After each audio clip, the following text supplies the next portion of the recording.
is. The Master possesses them. It mustn't hurt them. Hurt guards, though. They seek out an object of great power.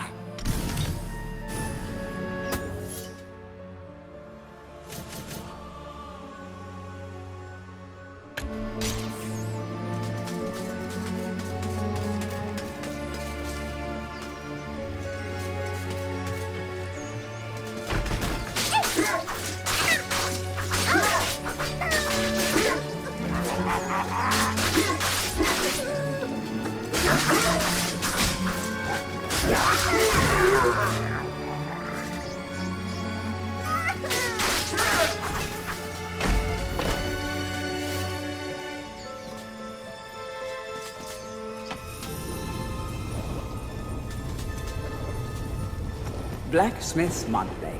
Old man Willie Green of Gallowstown was awarded Smithy of the Season by our readers. His outstanding casts have produced many intricate and hard-wearing iron goods and sculptures. Willie only uses the finest of metals in his work, and is particularly noted for his magnificent busts. Old man Willie was quoted as saying, "Aye, when I get pumping on me bellows, there's no stopping me. It's all in the rhythm, up and down, up and down. I've always been inspired by the stories of Stan your Iron Hewer, the greatest smithy there ever was."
the rune key is held aloft by the flow of water from the fountain.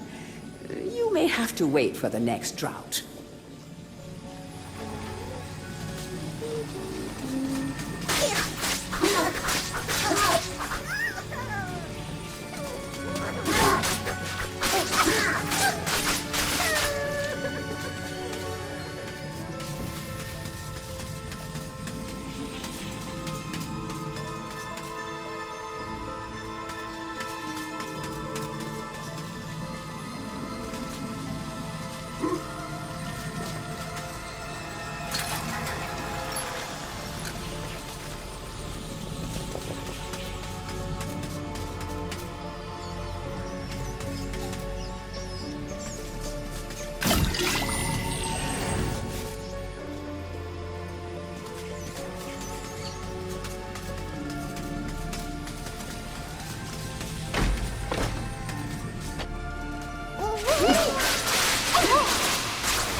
Bust of Mr. Shanks, landlord of the Troll's Head.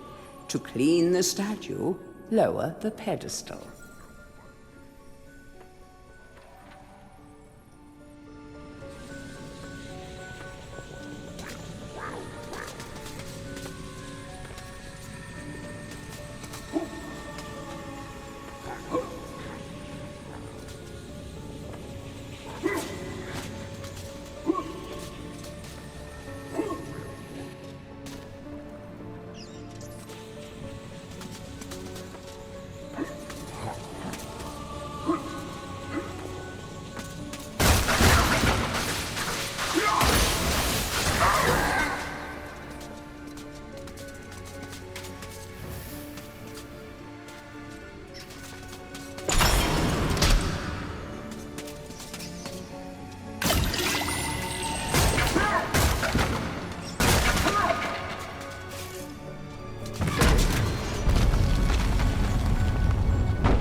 Bust of Mr. Shanks, landlord of the Troll's Head. To clean the statue, lower the pedestal.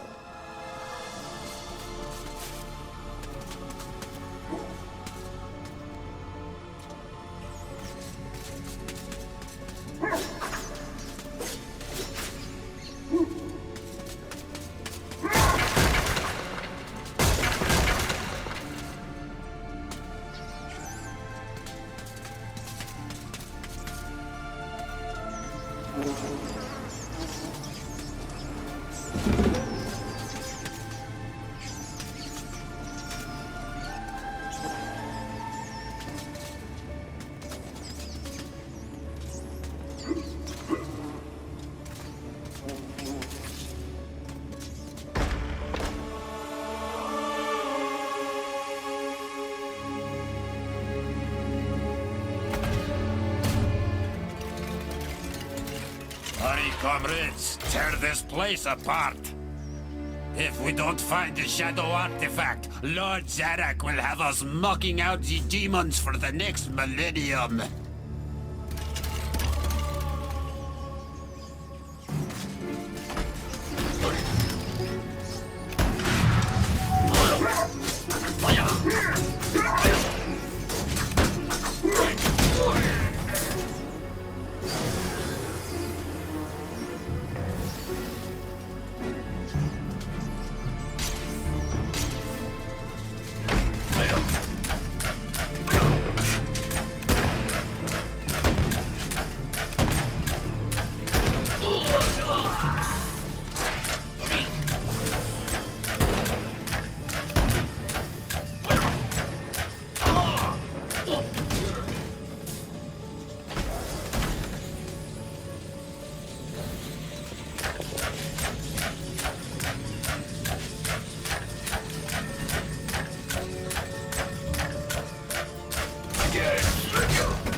Poor villagers. The master possesses them. It mustn't hurt them. Hurt guards, though. They seek out an object of great power.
History of Gallowmere, Volume 1.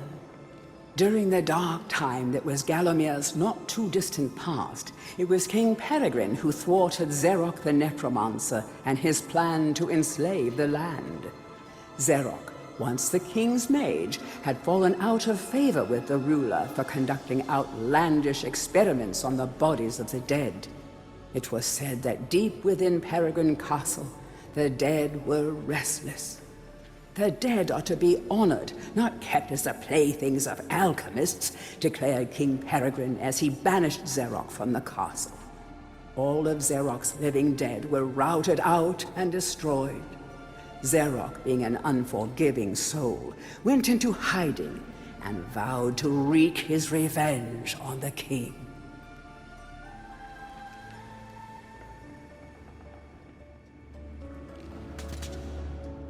History of Gallowmere, Volume 2. Rumors of ill-doing and dark deeds abounded through the land of Gallowmere. It was whispered that Xerok had employed the aid of shadowy demons to help build a vast castle. Under the cover of night, Xerok's dark army spilled forth from their corrupt haven. The army marched south across the Silver Mountains and through the Silver Woods. Soon afterwards, even the Pumpkin Lands belonged to Xerok. The folk of Gallows Town cried out for help. "Save us, good King Peregrine." Retaliation was swift and violent. King Peregrine's forces, led by the brave Sir Fortescue, drove Xerok's army back from Gallows Town. Oh, there was much rejoicing, but the war was not yet over. History of Gallowmere, Volume 3. News that Xerok's army had now taken the Floodlands caused much concern. From this vantage point, Xerok could march west to take the Enchanted Forest. This sacred place would prove a bitter defeat if it fell into the hands of the evil sorcerer. It was Sir Dan Fortescue who once again led the king's militia to rid the demon host from the land. Yet the evil wizard was cunning and had prepared an ambush. Titanic battle ensued, of which history has never seen the like. It is said that the day would have gone to Xerok, but for the skill and valor of one man. Fortescue led the charge deep into the massed ranks of the undead, felling Xerok's bodyguard, the fearful Lord Cardok, and before finally succumbing to his own mortal wounds, slew the traitorous sorcerer with a mighty sweep of his sword. History of Gallowmere, Volume 4. The forces of evil were destroyed, but at a terrible price. None but a handful of the king's militia returned from that field. Gallowmere lost a whole generation of young men that day, including Canny Tim, the legendary crossbowman, and Fortescue's second-in-command, who fell in the first volley of arrows. Xerok's body was never found, though if it lies unmourned in an unmarked grave, then no one in Gallowmere would shed a tear. The shadow demons that had fallen under Xerok's banner were unnatural creatures that did not belong in the world of mortal men. The king declared that they be banished, entombed under the pure earth of the enchanted earth. Imprisoned within an impregnable box of the king's design, the demons were buried deep underground. Their tomb was sealed with a magical device that has since come to be known as the Shadow Artifact.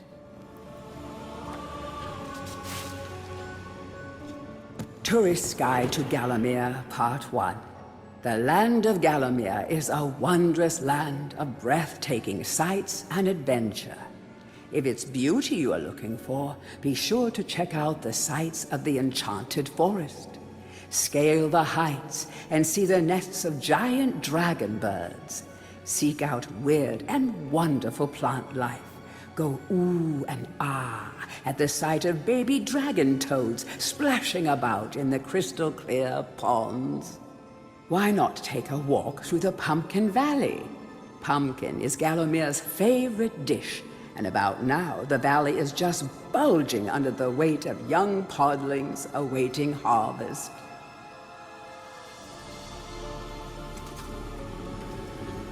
Tourist Guide to Gallowmere, Part 2. If it's mystery you're looking for, then the seasoned adventurer should travel to the ruins of King Peregrine's castle. Yes, this is the fortress from which the fabled King Peregrine once hailed. It is said that the king's crown was lost in the dungeons below the castle, and that the ghost of the regent himself now haunts these cold stone passageways. Spooky. Why not take the swamps and seek out the mythical town of Mellowmead? This place was once said to be a place of fantastical arcane alchemy, but an age has passed since it was consumed by the murky swamps. Perhaps great treasure awaits any adventurer that can locate its watery resting place.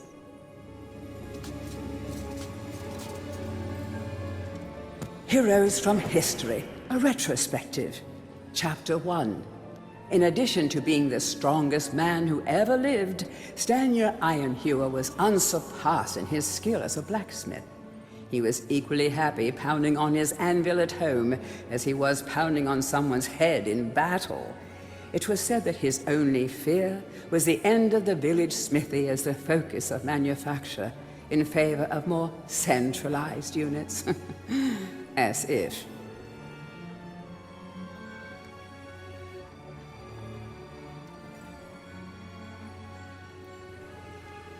Chapter 2. Born a humble peasant to one of the nomadic tribes from the Eastlands, Bloodmanoth Skullcleaver gathered an army of horsemen and swept over half the civilized world. When he finally died, attempting a single-handed attack on a garrison in the north while armed only with a spike on his helmet, he was the richest and most powerful peasant of his day.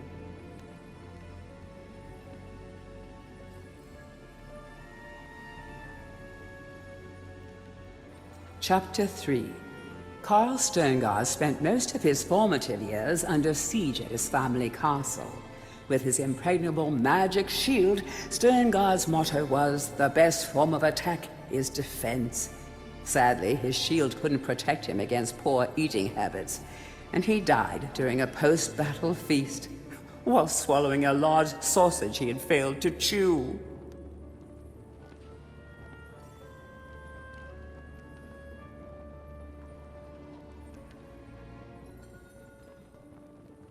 Chapter 4. Truly the hero's hero, Woden the Mighty was fearless, single-minded, and uncompromising. Unbeaten in combat, he inspired raw fear in friends and enemies alike, not to mention in close family members and pets. Chapter 5.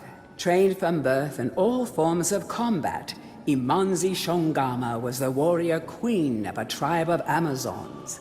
The bold and the beautiful Shongama banished all males from her territory, except the handful she kept on to mow the lawns of her people.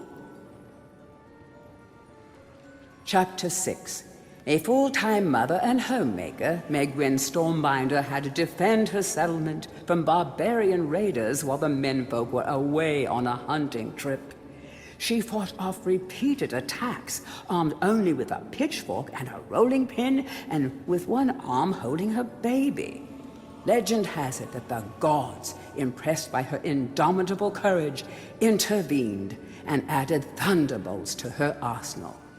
She won the battle with a couple of bolts to spare on her husband when he finally returned.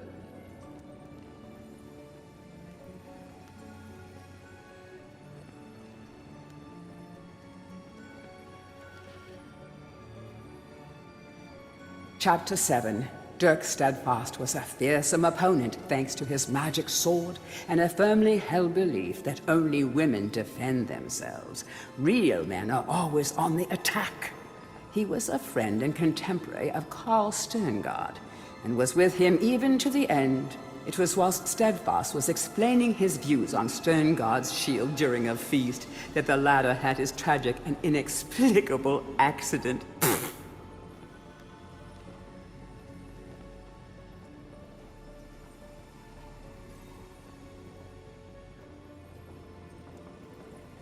Chapter 8. descended from the finest centaur bloodstock.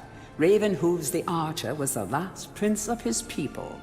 A proud and haughty aristocrat, he was an accomplished hunter, sportsman, duelist, playboy, raconteur, and 3 times Derby winner.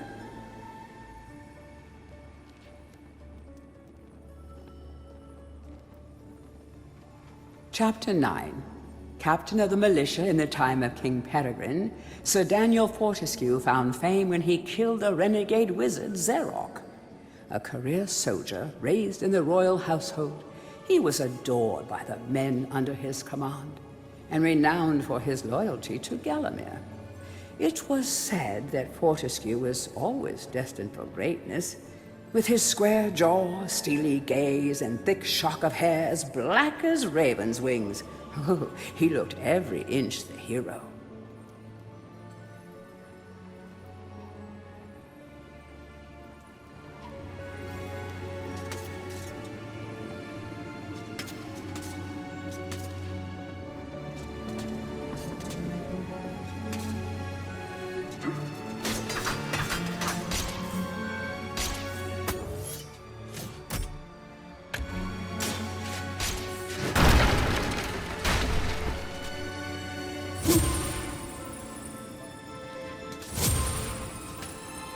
To whom it may concern, I must make haste, for Zerok's men will be here within the hour. I have taken the crucifix from the church. It is the key to a key. I used the cross to make the attached cast. Then I had it destroyed. It is my hope that this cast falls into the hands of a just and good hero. Signed, the town mayor.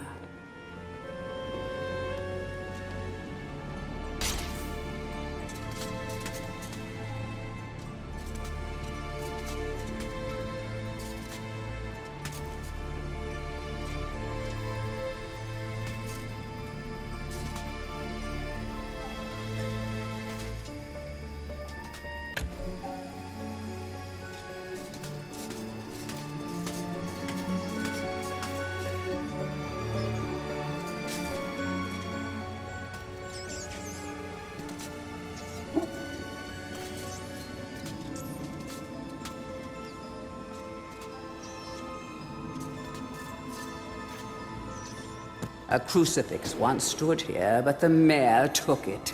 Find a replacement and see how the church should really look.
Blacksmith's Monthly.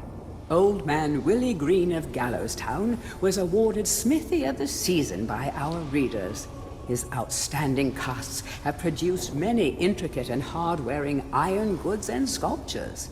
Willie only uses the finest of metals in his work, and is particularly noted for his magnificent busts.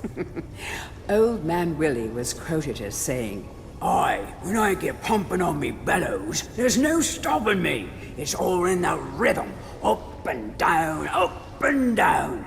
I've always been inspired by the stories of Stanya Ironhewer, the greatest smithy there ever was.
Dear Sir or Madam, on my travels across Gallowmere, I have come across many mysterious and enchanting finds.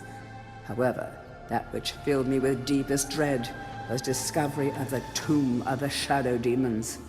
The key to their dank prison, the mysterious shadow artifact, is now in my possession. Yours fearfully, the town mayor.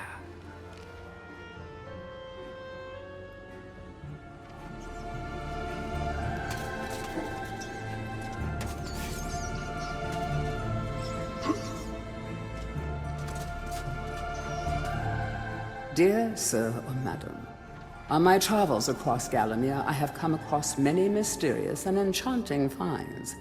However, that which filled me with deepest dread was discovery of the tomb of the shadow demons. The key to their dank prison, the mysterious shadow artifact, is now in my possession. Yours fearfully, the town mayor.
Capture that greedy profiteer, the town mayor. Take him to the asylum dungeons. Give the fat boy a good going over. Locate the shadow artifact. Bring me back something nice.